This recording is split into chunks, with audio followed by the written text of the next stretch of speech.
ಎಲ್ಲರಿಗೂ ನಮಸ್ಕಾರ ಸ್ನೇಹಿತರೆ, ಎಲ್ಲರಿಗೂ ಕೂಡ welcome back to Bigg Boss studio Kannada YouTube ಚಾನಲ್ಗೆ ನಿಮಗೆಲ್ಲರಿಗೂ ಪ್ರೀತಿಯಾದಂತಹ ಸ್ವಾಗತ ಅಂತಲೇ ಹೇಳ್ಬೋದು. ಇನ್ನೇನು ಕೇವಲ 5 ದಿನಗಳಲ್ಲಿ ನಮ್ಮ ಬಿಗ್ ಬಾಸ್ ಕನ್ನಡ ಸೀಸನ್ 12 ಅದ್ದೂರಿಯಾಗಿ ಗ್ರ್ಯಾಂಡ್ ಲಾಂಚ್ ಆಗಲಿದೆ ಅನ್ನುವಂತಹ ವಿಚಾರ ನಿಮಗೆಲ್ಲರಿಗೂ ಕೂಡ ಗೊತ್ತಿದೆ ಅಂತಲೇ ಹೇಳ್ಬೋದು.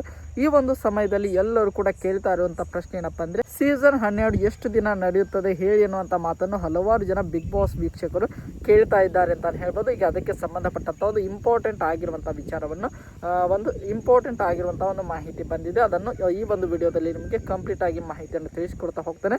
ಅದಕ್ಕೋಸ್ಕರ ನೀವಿನ್ನು ನಮ್ಮ ಚಾನಲ್ಗೆ ಸಬ್ಸ್ಕ್ರೈಬ್ ಮಾಡ್ಕೊಂಡಿಲ್ಲ ಅಂದರೆ ಎಲ್ಲರೂ ಕೂಡ ಚಾನಲ್ಗೆ ದಯವಿಟ್ಟು ಸಬ್ಸ್ಕ್ರೈಬ್ ಮಾಡ್ಕೊಳ್ಳಿ. ಹಾಗೆ ಪಕ್ಕದಲ್ಲಿರುವಂತಹ ಬೆಲ್ಲೈಕನ್ನು ಕ್ಲಿಕ್ ಮಾಡೋದನ್ನು ಮರೀಲಿಕ್ಕೆ ಹೋಗಬೇಡಿ. ನಿಮಗೆಲ್ಲರಿಗೂ ಕೂಡ ಗೊತ್ತಿರುವ ಹಾಗೆ ಸೀಸನ್ 11 120 ದಿನಗಳ ಕಾಲ ಅತಿ ಹೆಚ್ಚು ಲಾಂಗ್ ಆಗಿ ನಡೆದಂಥ ಒಂದು ಸೀಸನ್ ಅಂತಲೇ ಹೇಳ್ಬೋದು. ಯಾಕೆಂದರೆ ಆ ಒಂದು ಸೀಸನ್ಗೆ ಅಷ್ಟೊಂದರ ಮಟ್ಟಿಗೆ ಒಂದು ಇಂಪಾರ್ಟೆಂಟ್ ಆಗಿರುವಂಥ TRP ಬಂದಿತ್ತು, ಅಂದರೆ ಗುಡ್ TRPನೇ ಬಂದಿತ್ತು. ಆ ಒಂದು ಕಾರಣದಿಂದಾಗಿ 111ರಿಂದ 12 ದಿನ ನಡೆಯುವಂಥ ಒಂದು ಬಿಗ್ ಬಾಸ್ 120 ದಿನಗಳ ಕಾಲ ಒಂದು ವಾರ ಎಕ್ಸ್ಟೆಂಡ್ ಕೂಡ ಆಗಿತ್ತು.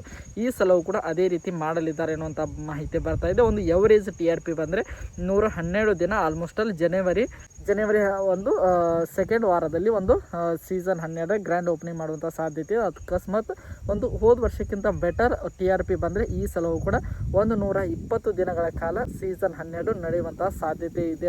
ಇಂಪಾರ್ಟೆಂಟ್ ಆಗಿರುವಂಥ ಮಾಹಿತಿ ಬರ್ತಾ ಇದೆ. ಇನ್ನು ಪ್ರೀ ಪ್ಲಾನ್ ಅನ್ನು ಕೂಡ ಮಾಡಿಕೊಂಡಿದ್ದಾರೆ. ಆಲ್ಮೋಸ್ಟ್ ಆಲ್ ಒಂದು ಒಳ್ಳೆ TRP ಜೊತೆಗೆ ಸೀಸನ್ ತುಂಬಾ ಹಿಟ್ ಆಯಿತು ಅಂತ ಮುಂದಿನ ವರ್ಷ 2026 ಜನವರಿ 25ರಂದು ಗ್ರ್ಯಾಂಡ್ ಓಪನಿಂಗ್ ಮಾಡುವಂಥ ಸಾಧ್ಯತೆ ಇದೆ ಅನ್ನುವಂಥ ಮಾಹಿತಿಗಳು ಬರ್ತಾ ಇದ್ದಾವೆ. ಆಲ್ಮೋಸ್ಟ್ ಆಲ್ 120 ದಿನ ಈ ಸೀಸನ್ನು ಕೂಡ ನಮ್ಮ ಬಿಗ್ ಬಾಸ್ ಕನ್ನಡ ಸೀಸನ್ 12 ಕೂಡ ನಡೆಯುವಂತಹ ಒಂದು ಇಂಪಾರ್ಟೆಂಟ್ ಆಗಿರುವಂಥ ಮಾಹಿತಿ ಬಂದಿದೆ. 120 ದಿನಗಳ ಕಾಲ ನಡೆಯುತ್ತದೆ. ಅದರ ಜೊತೆಗೆ ಇನ್ನು ಹಲವಾರು ರೀತಿಯಾಗಿ ಕೆಲವೊಂದಿಷ್ಟು ಅಪ್ಡೇಟ್ಗಳು ಇವೆ. ಅವುಗಳನ್ನು ಮುಂದೆ ಬರುವಂಥ ವಿಡಿಯೋಗಳಲ್ಲಿ ತಿಳಿಸ್ಕೊಡ್ತಾ ಹೋಗ್ತೇನೆ.